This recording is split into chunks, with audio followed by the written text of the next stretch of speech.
हम पुकार पुकार के बोल रहे हैं सर, आदमी लोग सुन रहे नहीं है। ये तो जादू वाला तेल नहीं है, ये 108 जड़ी बूटी का तेल रहता है। कोरोना महामारी के बाद कई गंभीर वायरस दुनिया में दस्तक दे रहे हैं। इनमें एवियन फ्लू जैसे गंभीर वायरस भी शामिल हैं। लेकिन अब एक और अजीब वायरस ने दस्तक दी है। इस वायरस के प्रकोप से बॉडी इस तरह कांपने लगती है कि मानो पीड़ित इंसान डांस कर रहा है। इसके इस असर को देखते हुए इसे डिंगा डिंगा नाम दिया गया है। युगांडा में डिंगा डिंगा वायरस ने इंटरनेट पर तहलका मचा दिया है। इस वायरस को जानने के लिए अब हर कोई चिंतित है और इस वायरस के बारे में अधिक जानने के लिए जिज्ञासा हो रही है। युगांडा के बुंदीबुग्यो जिले की महिलाएं और लड़कियों को इस वायरस ने पहले चपेट में लिया। वायरस के प्रकोप से बॉडी में इतनी कंपन होती है कि ऐसा लगता है कि सामने वाला डांस कर रहा है। डिंगा डिंगा वायरस के अब तक 300 केस डिटेक्ट हुए हैं। अब तक इस वायरस के करीब 300 मामले सामने आए हैं।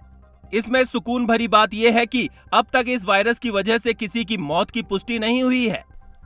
लेकिन इस बीमारी के तेजी से फैलने से स्वास्थ्य अधिकारियों और जनता का ध्यान इस बीमारी ने आकर्षित किया है। डिंगा डिंगा वायरस के फैलने की वजह क्या है और किस तरह ये वायरस जन्मे हैं, इसका अभी तक कोई पता नहीं चला है, क्योंकि अभी तक इससे फैलने के कारण मिस्ट्री बनी हुई है।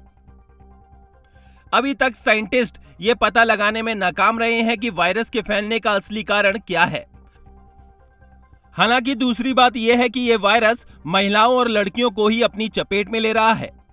अब सवाल यह है कि भारत को इस वायरस को लेकर चिंतित होने की जरूरत है, क्योंकि युगांडा में यह वायरस अभी तक चिंता का कारण बना हुआ है। डॉक्टर बताते हैं कि अभी फिलहाल भारत में इस वायरस को लेकर चिंता करने की कोई बात नहीं है। उन्होंने बताया कि यह वायरस युगांडा के केवल एक जिले में ही फैला हुआ है। इसके अलावा इसके होने की पुष्टि अभी दूसरे शहरों या देश में नहीं हुई है। हालांकि एक्सपर्ट ये भी कहते हैं कि भारत के लोगों को युगांडा जाने से बचना चाहिए। जब तक डिंगा डिंगा वायरस का प्रकोप है, युगांडा की यात्रा नहीं करनी चाहिए। अगर आप विदेश यात्रा से भी लौट रहे हैं तो आपको मुकम्मल बॉडी स्क्रीनिंग करवाने की जरूरत है।